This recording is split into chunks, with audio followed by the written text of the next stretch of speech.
que a gente estuda a antiguidade e depois corta e a gente cai de cabeça e paraquedas no romantismo? Então, é importante esclarecer isso, né? Claro que a gente tem pouco tempo, a gente tem que escolher alguns temas, né, dentro dessa cronologia, mas esse tema foi escolhido por uma razão, né? Não é uma questão de sortear um tema, né? O que significa, por que a importância de estudar o romantismo, que é exatamente um momento de passagem entre o século XVIII e o século XIX.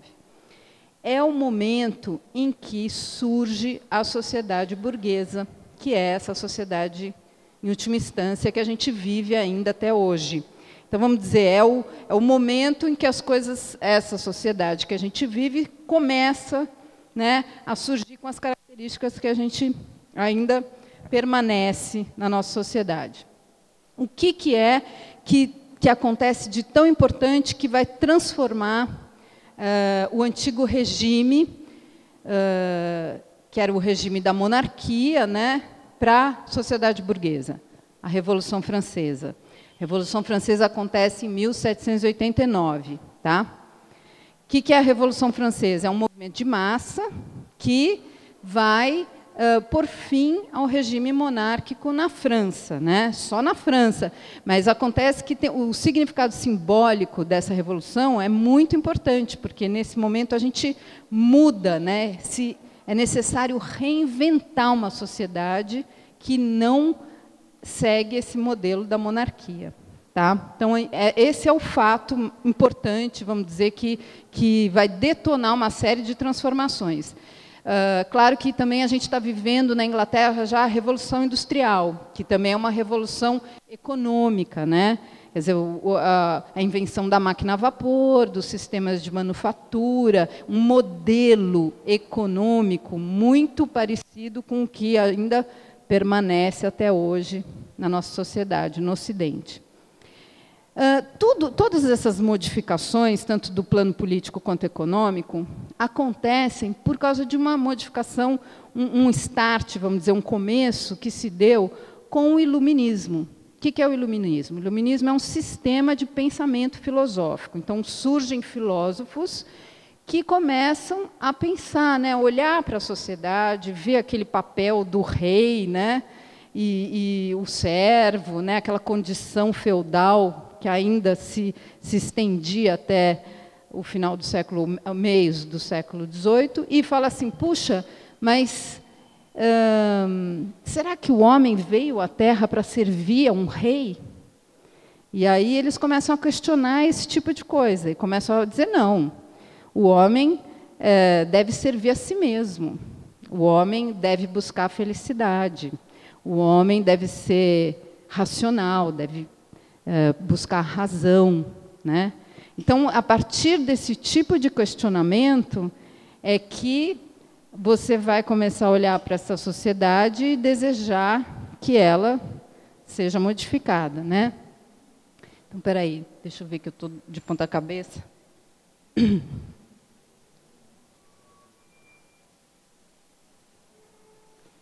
Então, vamos lá. O iluminismo. O iluminismo, esses filósofos iluministas, eles acreditavam no progresso. Então, eles diziam que as instituições estavam erradas, mas que elas poderiam ser modificadas, elas podiam ser melhoradas pelo homem, né? Então, o homem devia buscar essa melhora, esse progresso na sociedade. Então, eu coloquei aí 3 desses grandes pensadores iluministas, né? Voltaire, Rousseau e Diderot. O Voltaire era um cara mais crítico, era um escritor, ele era jornalista, ele produziu muitos textos, então ele fomentou, né, a sociedade com essas ideias. O Rousseau era um pensador e muito criativo, ele colocou novas ideias para a educação, ele colocou novas ideias para a sociedade. Ele, por exemplo, que diz que o homem nasce livre, né? Então, se você imagina uma sociedade monárquica, você imaginar que o homem nasce livre é uma coisa muito nova, né? O homem nasce livre. E aí ele foi olhar para os índios, né? E foi dizer que o índio, né, ele foi olhar para as civilizações primitivas, ditas primitivas naquela época, né, que eram vistas como primitivas, e dizer que elas eram, na verdade, eles eram ingênuos, eles eram crianças, eles eram livres, eles eram puros, eles eram bons, né? A ideia de que o índio não foi contaminado pela sociedade. E, baseado nesse pensamento desses filósofos iluministas, é que a gente vai ter, então, a famosa frase liberdade, igualdade, fraternidade, que vai ser o lema da Revolução Francesa, né? Isso, obviamente, é uma busca da Revolução Francesa, né? Isso não aconteceu nem lá, naquele momento, e nem depois. Mas foi um guia, né, para essa sociedade. Os revolucionários que estavam envolvidos com a Revolução Francesa, né, os políticos, os jovens, os escritores, os artistas, eles estavam buscando um novo modelo para a sociedade. E então eles acharam que um modelo seria o clássico, né? Então essa volta novamente ao ideal clássico da Grécia antiga, né, da Roma, especialmente da Roma republicana, que é um momento em que Roma, antes do Império Romano, Roma viveu uma época muito rica, muito criativa e democrática nessa República Romana. Então, eles buscaram, nesse momento histórico, um padrão estético para as suas produções, né? Então, a volta. Na arquitetura, por exemplo, a gente vai ver novamente a construção daqueles edifícios com colunas gregas, com frontões triangulares. A gente vai ver na pintura também uma busca por uma elegância. Sabe? Vocês têm que ver que o que estava indo abaixo, que era esse antigo regime, era o regime dos reis, do Luís XV, do Luís XVI, aquela coisa barroca, hiper enfeitada, hiper exagerada, né, e excêntrica. Então, quer dizer, um jeito de você negar aquela coisa que se ligava àqueles reis era você partir para uma estética que fosse simples, elegante, direta, né? Então, eu vou mostrar só duas pinturas para vocês. Essa, que é um Davi, né? O Davi foi o pintor francês do neoclássico. Não que existiam muitos outros e tal, mas ele, vamos dizer, ele se tornou assim um pintor oficial da corte. Aqui é duro, né? Que é muito claro, mas o quadro é um quadro que tem um fundo escuro mesmo. Não tem nada nesse fundo. A gente não está perdendo o que não tem lá. Até para mostrar essa coisa da simplicidade, né? Então, uma figura.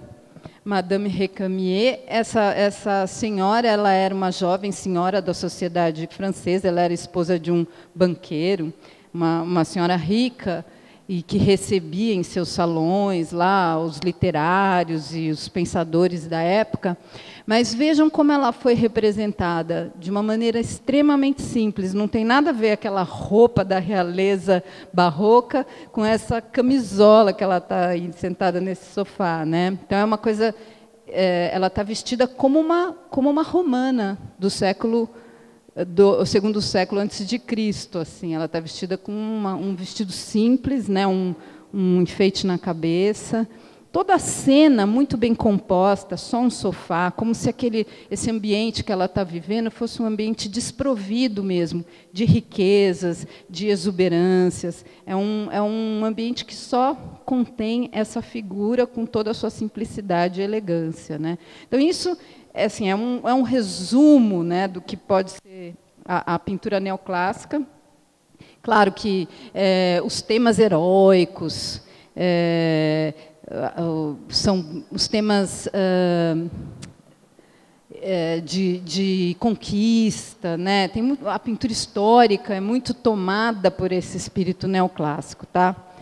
Agora, ao mesmo tempo que essa pintura, essa arquitetura e essa estética neoclássica veio acompanhada da Revolução Francesa, ela também causou um movimento contrário a ela, né, que foi o romantismo. O romantismo aparece um pouco depois do neoclássico, mas o neoclássico ele é quase uma estética imposta pela sociedade burguesa que estava assim, surgindo. E o movimento romântico ele é um movimento que vem mais do povo, ele vem mais do movimento da população, menos oficial, né? Então, a gente vai ter o romantismo como uma expressão de... É quase a negação, né, do neoclássico. O romantismo é emocional, o romantismo é imaginação, o romantismo é liberdade, né? Mas o romantismo é principalmente subjetividade, né? O romantismo é o início, o começo do eu.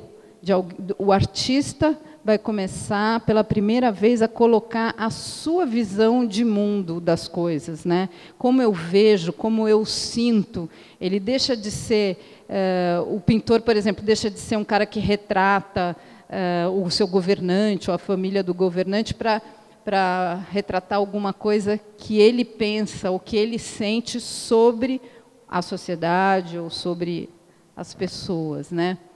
Então, o artista romântico, eu gosto muito dessa frase, ele quer olhar para fora do seu salão, ele se interessa por tudo que não está no seu cotidiano, né? O artista romântico ele se interessa pelo que é exótico, pelo Oriente, pela África, pelas tradições populares, pelo índio, né? Aqui no Brasil a gente vai ter o indianismo, que é uma coisa muito forte, né? Olhar para o outro, né? E também para o passado, mas para o passado medieval, na Europa principalmente, o olhar é para a Idade Média, né?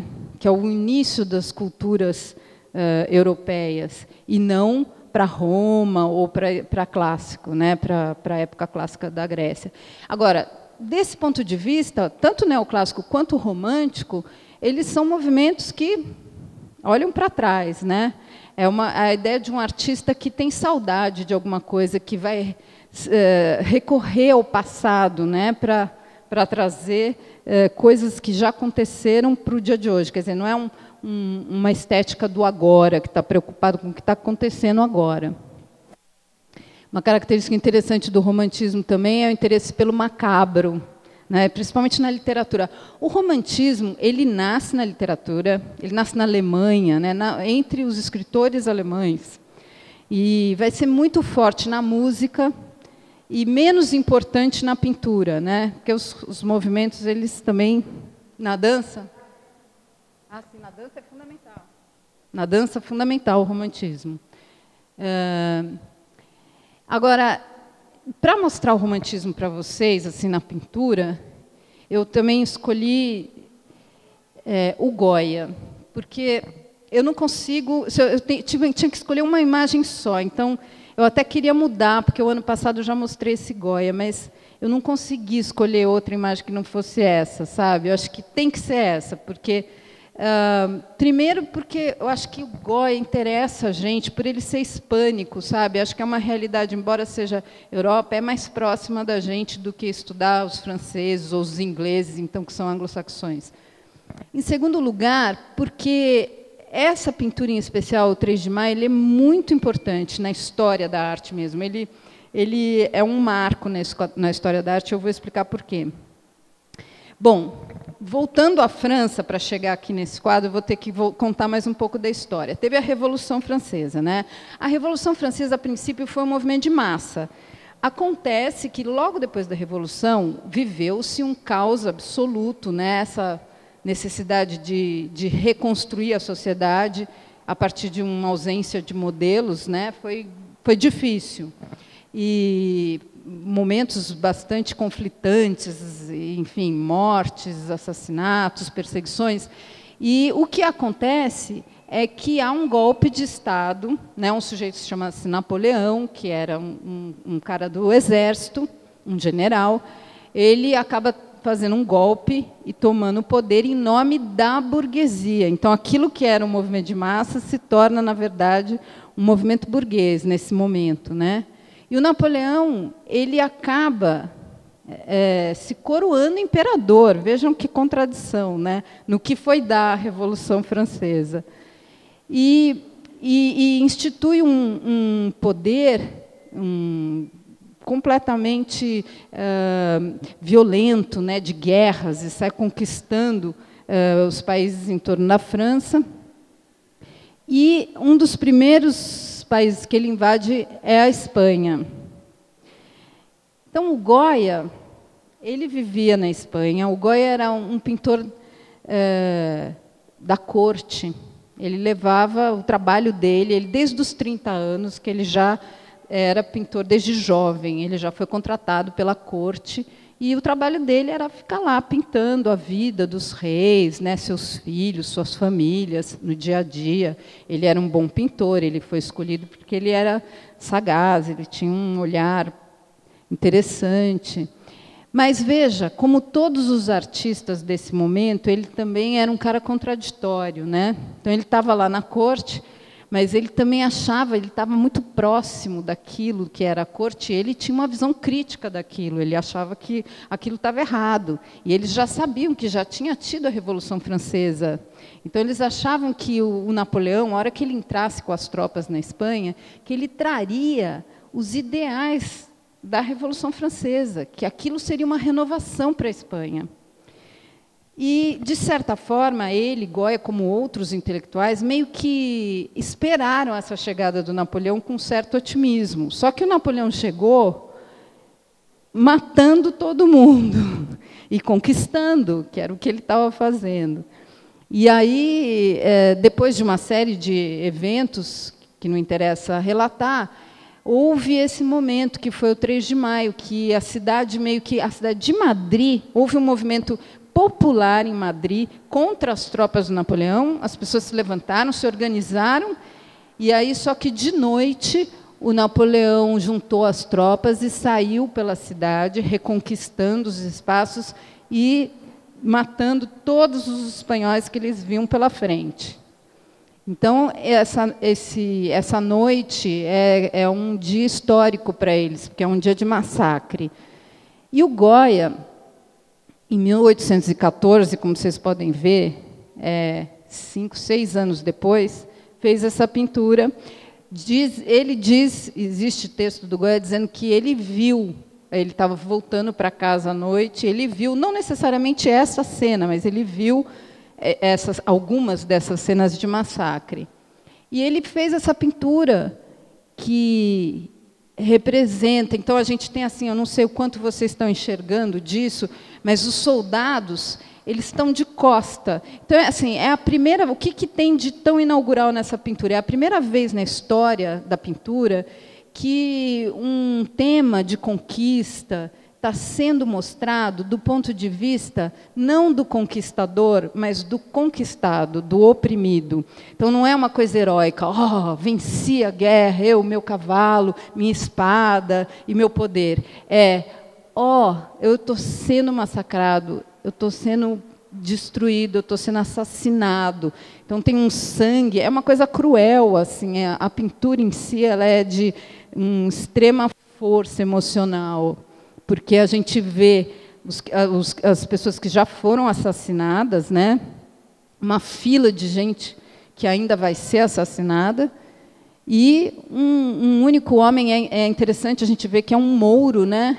Porque a Espanha tem essa tradição também de ter sido um país que foi invadido pelos mouros, então tem uma população moura.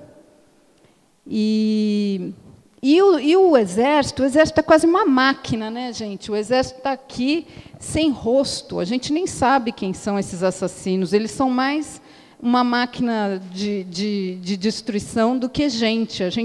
Quem é a pessoa que a gente vê é exatamente essa que está aí, quase como um Cristo, né, de braços abertos. Então, essa pintura, ela é a essência do romantismo, nesse sentido, de querer olhar para o outro, né? De sentir a dor do outro também, e de tentar colocar essa visão pessoal, né? Dessa pessoa que é o Goya, que é um cara perturbado, que não sabe exatamente se ele ainda aqui está trabalhando para os reis, né? Então ele é da corte, mas ele olha pelo povo, né? E isso vai dominar esse momento, essa virada do século XVIII para o século XIX. Bom, o Napoleão, depois que ele invadiu a Espanha, ele foi em direção a Portugal. Só que, quando ele chegou em Portugal, a gente sabe o que deu essa história, né? O rei, Dom João, e a Dona Maria, a mãe dele, arrumaram as trouxas e vieram para o Brasil. O que também, gente, é uma coisa assim totalmente inovadora do ponto de vista da história, porque vocês imaginarem que o Brasil era uma colônia e passou a ser a sede do governo, de uma hora para outra. Aqui virou a corte.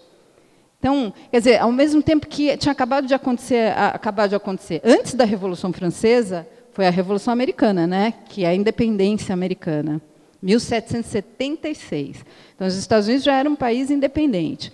O Brasil era colônia, só que subitamente virou sede da corte. O que isso significa? Parece que entre 15 e 20 mil pessoas vieram para o Brasil. Parece que nessa primeira vinda eram 15 mil, mas que continuou vindo mais um tanto, enfim. A cidade do Rio de Janeiro recebeu cerca de 20 mil pessoas de uma hora para outra. Deixou de ser uma cidade colonial para ser uma sede de governo, né? Isso teve detonou um processo histórico no Brasil muito especial, extremamente importante, né? Porque o Brasil tomou um papel na história, né? Como sede desse governo português, que era um governo respeitado naquele momento ainda, né? E o que vai acontecer também de muito interessante é que o Dom João ele chega aqui e ele vai querer transformar o Rio de Janeiro numa cidade à altura dessas 15 mil portugueses que estavam chegando. Então, ele vai fazer grandes esforços, né? Ele vai construir palácios lá em Santa Cruz, né? Ele vai fazer o Jardim Botânico, enfim, ele vai fundar banco, tudo. Eles vieram para fazer aqui a corte portuguesa. E, a certa altura não, 1816, ele resolve trazer a missão francesa para o Brasil. O que é a missão francesa? É um grupo de artistas franceses que ele vai trazer para o Brasil para que esses artistas fizessem aqui no Brasil uma escola, uma academia de arte francesa. Tá? É toda uma história mal contada, essa vinda da família dos artistas franceses, porque o que acontece é que, em 1815, o Napoleão cai, e ele é exilado. E aí, os bonapartistas, quer dizer, as pessoas que apoiavam Napoleão, são perseguidas na França. Então, esse grupo de artistas, na verdade, eram artistas que apoiavam Napoleão, eles eram bonapartistas, eles tinham trabalhado, inclusive, para o Napoleão Bonaparte. E aí há um acordo internacional, né? Um embaixador português é procurado, e aí convence também o Dom João a patrocinar essa missão. E aí eles vêm para o Brasil meio como refugiados de Napoleão, né? Mas o que é interessante é que eles eram grandes artistas, que em outra situação não viriam, né? Eles vieram porque eles estavam precisando, o pescocinho deles estava lá correndo risco, eles tiveram que vir. E veio todo tipo de artista, né? Vieram pintores, vieram professores, vieram gravadores, vieram técnicos, gente da Casa da Moeda, que sabia cunhar, que sabia gravar. Então, veio todo um corpo tecnológico. As primeiras quebradas do Brasil. Eles não eram tão quebrados assim, viu? Eles eram da alta sociedade francesa. Mas, enfim, e aí esses franceses, eles trouxeram uma coleção de quadros, gente. Quando eu penso nisso, o Museu Nacional de Belas Artes, eles têm lá os 50 quadros que vieram com esses franceses, porque eles falaram, a gente vai lá para aquele fim de mundo, a gente precisa levar uns quadros, porque a gente não vai poder ensinar arte se a gente não tiver, né, o mínimo um museu, uma pequena coleção. Então, o importante de eu estar contando tudo isso para vocês é para a gente entender que a gente tem esse ponto inicial francês nas nossas artes plásticas, né, nas nossas artes visuais. Isso a gente não vai se livrar disso tão cedo, né? E é importante a gente entender que isso aconteceu e que foram esses professores, que eram grandes professores, que vieram para cá e que trouxeram essa visão externa, né, para retratar o Brasil. Então, a partir daqui, eu diria que a bola é com vocês. Então, eu fiz essa pequena linha do tempo aqui, só para a gente ver a Revolução Francesa, 1808, a família real no Brasil, 16, a missão francesa. Em 18, é a missão austríaca. Vocês sabem o que é a missão austríaca? É que o Dom Pedro I vai casar com a Leopoldina, né? A Leopoldina é uma princesa que veio da Áustria. E aí, quando ela vem, ela também traz cientistas, artistas austríacos que vêm estudar o Brasil. Em 22 tem a independência, eu não pus aqui porque acho que todo mundo sabe, ia ficar apertado, eu tirei. Em 24 tem essa coroação do Dom Pedro I. Daí a gente tem o marinheiro Simão, que é um caso interessante que a gente discutiu ano passado também, quem é do ano passado deve lembrar. A primeira missa no Brasil. Os índios Bororó, que é uma foto, e Tiradentes esquartejado já no final do século, né? O que eu pretendo que vocês façam aí é olhem essas imagens, reflitam, discutam, né? Vocês vão ter 40 minutos para fazer isso, e depois vocês vão vir aqui falar nessa ordem, falar aqui na frente para os outros sobre a sua imagem, tá? Então eu peço para vocês que vocês